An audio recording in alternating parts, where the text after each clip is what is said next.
Bonjour et bienvenue. Un matin, tu te réveilles et tu sens que quelque chose ne va pas. Ton conjoint, autrefois plein de vie, est devenu distant. Il parle moins, il sort moins, il semble fatigué en permanence. Ses yeux sont éteints, son sourire a disparu. Et toi, tu es là, impuissante, sans savoir quoi faire. Tu as essayé de l'encourager. Tu lui as dit que ça allait passer. Tu as proposé des sorties, des activités, tu as tenté de lui remonter le moral, mais rien ne fonctionne. Tu as l'impression que chaque jour, il s'éloigne un peu plus. Et alors, la question devient obsédante. Comment l'aider ? Comment réagir sans commettre d'erreur ? Voici la vérité. Quand notre conjoint traverse une dépression, notre premier réflexe est souvent le mauvais. On pense qu'il faut le booster, lui rappeler tout ce qu'il a de bien dans sa vie. On croit qu'il suffit de positiver pour le faire sortir de cette phase. Mais en réalité, ces réactions peuvent aggraver la situation. Selon l'OMS, la dépression touche plus de 280 millions de personnes dans le monde. Et pourtant, peu de gens savent comment réagir face à un proche en souffrance. Voici l'histoire de Marie. Marie m'a écrit récemment. Je ne reconnais plus mon mari. Avant, il riait. Il était plein d'énergie.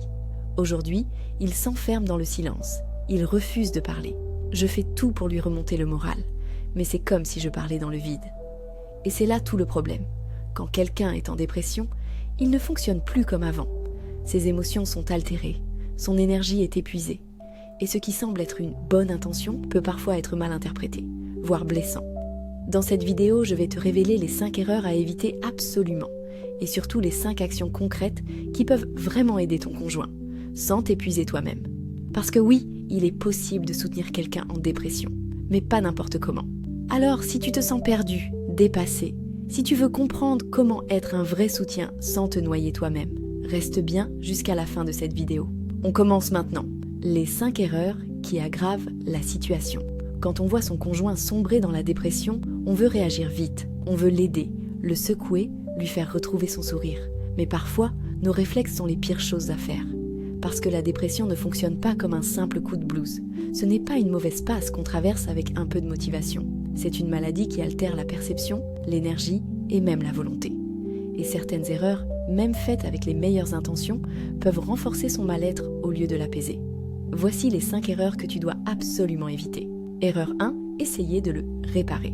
Tu as peut-être envie de trouver une solution rapide. Tu veux lui donner des conseils, lui expliquer comment s'en sortir, lui dire quoi faire pour aller mieux. Mais voici la vérité. Ton conjoint n'a pas besoin d'un coach, il a besoin d'un soutien.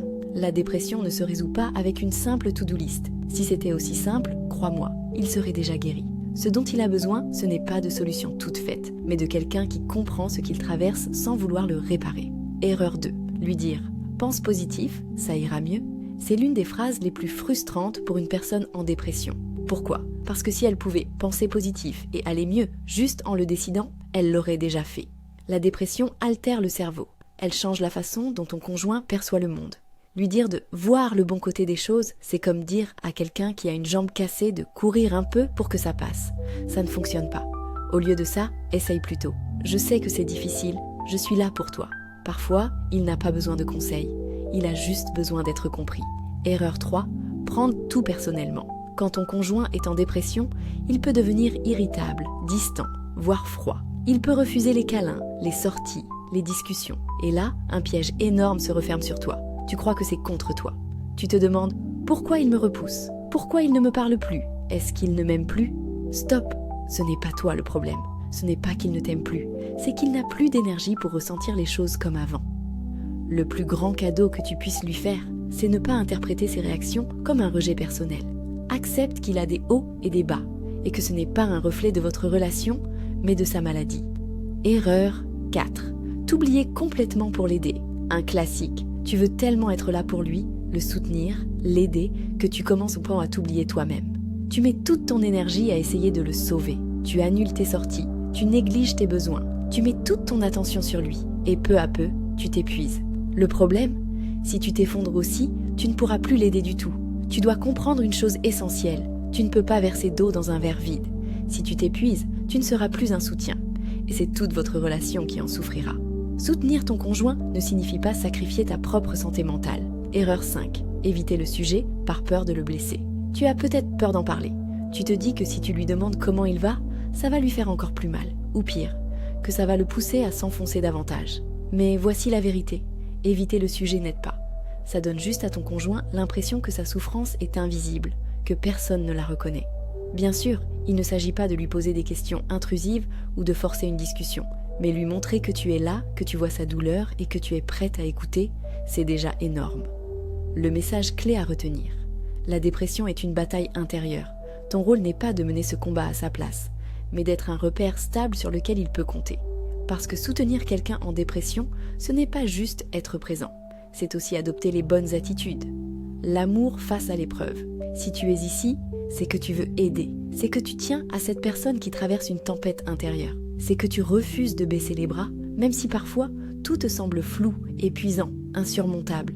Et c'est justement là que réside la plus grande preuve d'amour. Être là, même quand c'est difficile. Être là, même quand l'autre ne peut pas encore te remercier. Être là parce que tu sais que ce qu'il traverse n'est qu'un passage et non une fin. Mais souviens-toi d'une chose essentielle. Tu n'es pas son sauveur. Tu es son soutien, son repère. Mais ce combat, il doit aussi le mener lui-même. Tu ne peux pas porter toute cette douleur à sa place. Alors, si tu dois retenir un seul message de cette vidéo, c'est celui-ci. Sois présente, mais ne t'oublie pas. La dépression est une bataille, mais elle n'est jamais une fatalité. Avec du temps, du soutien et de la patience, il y a toujours une lumière qui finit par apparaître. Alors continue d'avancer, continue de croire et surtout, continue d'aimer. Abonnez-vous et activez la cloche pour ne rien manquer des prochaines vidéos sur le bien-être et les relations de couple. Partagez votre expérience en commentaire. Avez-vous déjà été confronté à la dépression d'un proche? Comment avez-vous réagi? À bientôt pour de nouveaux conseils.